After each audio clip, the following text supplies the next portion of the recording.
அல்லேலூயா. பண ஆசை, பொருளாசை இவையெல்லாம் இருக்கக்கூடாது உலகத்தில் பிரவேசிக்கும் போது. அடுத்தது வாசிங்க, எபேசியர் 6:5. நான் இதெல்லாம் எபேசியர் 6, மனுஷருக்கு பிரியமா இருக்க விரும்புகிறவர்களாக, பார்வைக்கு ஊழியம் செய்யாமல் கிறிஸ்துவின் ஊழியக்காரராக மனப்பூர்வமாக தேவனுடைய சித்தத்தின்படி செய்யுங்கள். அல்லேலூயா. பார்வைக்கு நம்ம வேலை செய்யக்கூடாது. ஒரு 4 பேர் இருக்கிறாங்க ஒரு இடத்துல வேலை செய்யற இடத்துல. 4 பேர்ல 2 பேர் வேலை செய்வாங்க உண்மையா, மீதி 3 பேர் ஓப்பி வச்சிருப்பாங்க. அப்படின்னா போய் ஓரமா நின்று இருப்பாங்க, இல்லை விளையாட்டா பேசியிருப்பாங்க. எஜமான் வரும்போது மட்டும் இந்த 2 பேரை காட்டிலும் அவங்க 3 பேர் அதிகமா வேலை செய்யற மாதிரி காமிப்பாங்க. அவங்க இந்த 2 பேர் வேலை வாங்குற, என்ன வேலை செய்யற பாரியா, ஒழுங்கா பாரியா அப்படின்னு சொல்லி வாயை அலப்பி கொண்டு வேலை செய்யறா போல காண்பிப்பாங்க. அல்லேலூயா. வேலை செய்வதில் உண்மையா இருக்கணும். சரி, நான் இதெல்லாம் உண்மையா இருக்கிறேன், நான் உலகத்துல பிரவேசிக்கும் போது உண்மையா இருக்கிறேன், ஜெபம் பண்றேன், பரிசுத்தத்தை காத்துக் கொள்ளுகிறேன், எஜமானுக்கு கீழ்ப்படிந்து உண்மையா இருக்கிறேன், இதனால எனக்கு என்ன பலன் வரும் அப்படின்னா, கானா ஊரில் ஆண்டவர் அற்புதம் செய்யும் போது சொன்னார் பாத்தியா, இன்னும் என் வேலை வரவில்லைன்னு. அந்த வேலை வரும்போது நீ உயர்ந்த ஸ்தலத்தில் இருப்பாய். அந்த வேலை வரும்போது கர்த்தர் உன்னை உயர்ந்த பதவியில் வைப்பார். அந்த வேலை வரும்போது 4 பேர் உனக்கு கீழே இருக்கும்படி ஆண்டவர் உன்னை உயர்ந்த இடத்துல வைப்பார். அல்லேலூயா. உன் சம்பளம் உயர்வு வரும், உன் மேல நம்பிக்கை வரும், உன் பிள்ளைகள் எல்லாம் வாழ்வடைவாங்க, கையின் பிரயாசம் உயர்த்தப்படும், சமாதானம் வரும். அல்லேலூயா. அல்லேலூயா. அப்ப அந்த உண்மையாய் வேலை செய்ய கற்றுக்கொள்ளணும். சும்மா பார்வைக்கு நான் வேலை செய்யக்கூடாது. நமக்கு கொடுக்கப்பட்ட வேலையை கரெக்டா செய்து முடிக்கணும். உலகமா இருந்தாலும் சரி, கர்த்தர் கொடுத்த வேலையா இருந்தாலும் சரி, அதுல முழு மூச்சியோட இருக்கணும். பிள்ளைகள் எல்லாம் படிக்கிற வேலைன்னா படிக்கிறத மாத்திர பார்க்கணும், அதுல முன்னேறத்தை பார்க்கணும், அதுல நல்ல மார்க் எடுக்க பார்க்கணும். சும்மா நேரத்தை கழிச்சுட்டு, சும்மா டிவி பார்த்துட்டு நேரம் கழிச்சுட்டு அப்புறம் கடைசி நேரத்தில் வந்து ஐயோ எனக்கு கம்மியா வந்துச்சு மார்க்னு அழுதுனா, அதுக்கு தான் உனக்கு 1 வருஷம் டைம் கொடுக்குறாங்க. பொறுமையா படிச்சுட்டு வந்து எழுதுன்னு சொல்லி. அப்ப அந்த நேரத்தை நான் வீண் பண்ணக்கூடாது. ஏன்னா படிக்கிற பிள்ளைகள் படிக்கிறதா வேலை, வேலை செய்து குடும்பத்தை காப்பாற்றுறவனுக்கு வேலை. அப்போ எது எது நமக்கு கொடுக்கப்படுதோ அதை நம்ம கரெக்டா உண்மையா செய்ய கற்றுக்கணும். அப்பதான் உயர்வு கிடைக்கும். அப்பதான் உயர்வு கிடைக்கும். எனக்காக கொடுக்கப்பட்டிருக்கிறது என்ன? ஊழியம். ஊழியத்துல நான் உண்மையா இருந்தேன்னா கர்த்தர் என்னை ஆசீர்வதிப்பார். எனக்காக கொடுக்கப்பட்டது என்ன? ஒரு வேலை. அந்த இடத்துல ஒரு எஜமான் இருக்கு, அங்க நான் உண்மையா இருந்தேன்னா கர்த்தர் காணா ஒன்று அற்புதம் செய்தா போல வேலை வரும்போது எனக்காக ஒரு அற்புதம் செய்வார். எல்லாத்திலையும் நான் படிக்கிறேன்னா படிக்கிறதுல இப்போ படிக்காம நான் வேற எப்ப படிக்க போறேன்? இந்த வயசுல படிச்சு நான் மார்க் எடுக்காம எந்த வயசுல மார்க் எடுக்க போறேன்? இந்த நேரத்தை நான் பிரயோஜனப்படுத்திக் கொள்ளணும். இந்த நேரத்தை கரெக்டா நான் பயன்படுத்தணும். அது உலக வேலையா இருந்தாலும் சரி, படிப்பா இருந்தாலும் சரி, ஊழியமா இருந்தாலும் சரி, ஒவ்வொரு நாளும் ஒவ்வொரு, நீங்க ஒண்ணு நல்லா கரெக்டா பாருங்க, ஒரு நாள் என் சாவை நெருங்கி கொண்டுதான் போகுது. மரணத்துல நாட்கள் குறைந்து கொண்டுதான் வருது, ஏறிக்கொண்டு வரல. அதுல நம்ம பயத்தோடு இருக்கணும்.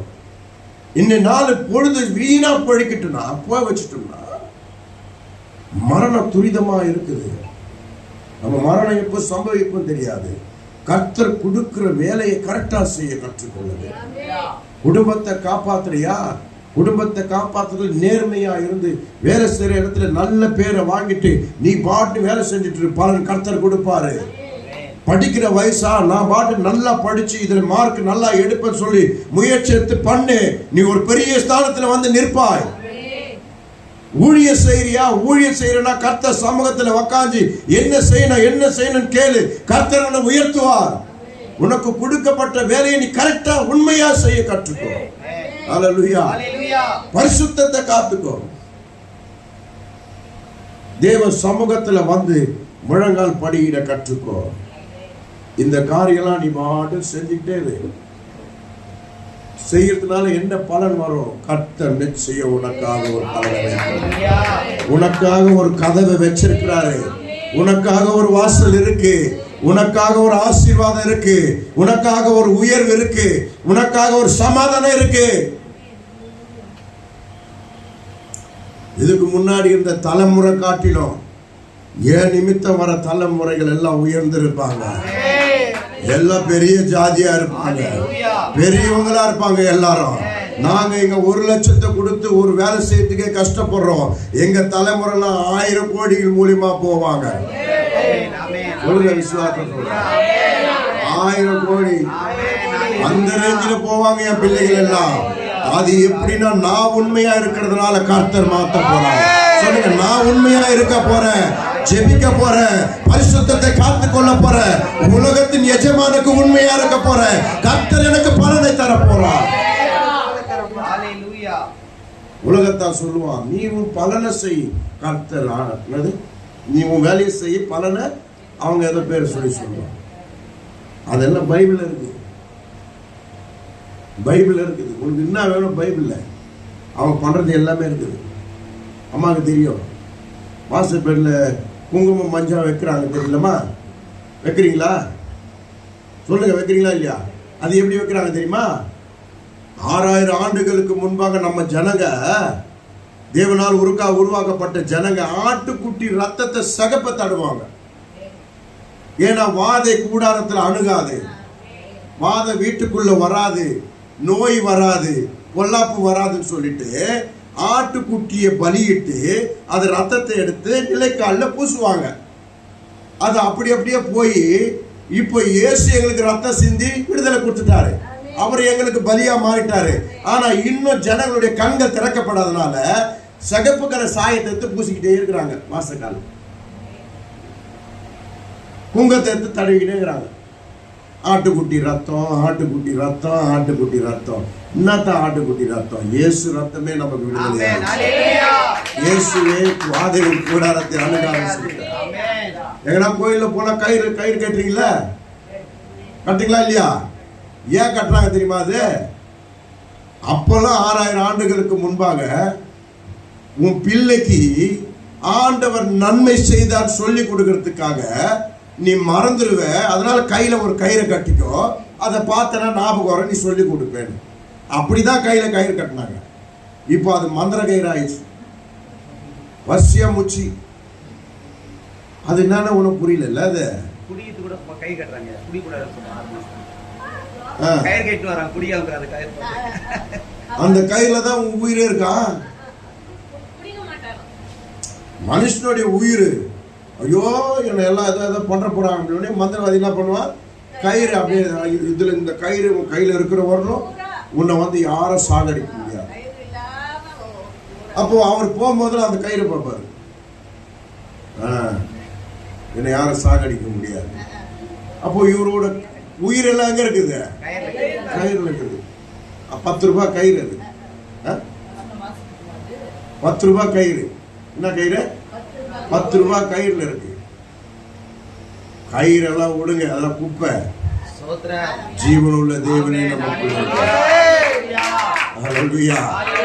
எதுவுமே அடையாளம் தேவையில்ல. கர்த்தருடைய மகிமை எனக்குள்ள இருக்கிறது. எந்த விக்கிரகமோ எந்த உருவமோ எனக்கு தேவையில்லை. அவர் சாயலா நான் இருக்கிறேன். கர்த்தர் என்னை கொண்டு பெரிய காரியங்களை செய்வார். கர்த்தர் என்னை கொண்டு பெரிய காரியங்களை செய்வார். நான் கொடுக்கப்பட்ட வேலையை கரெக்டா செய்வேன். அவர் என்னை உயர்த்துவார். அல்லேலூயா. படிக்கிற பசங்களாம் கையை தூக்குங்க. படிக்கிற பசங்களாம், உங்களுக்கு கொடுக்கப்பட்ட வேலை படிக்கிறது தான். இந்த வேலையை விட்டு நீங்க பின் வாங்கவே கூடாது.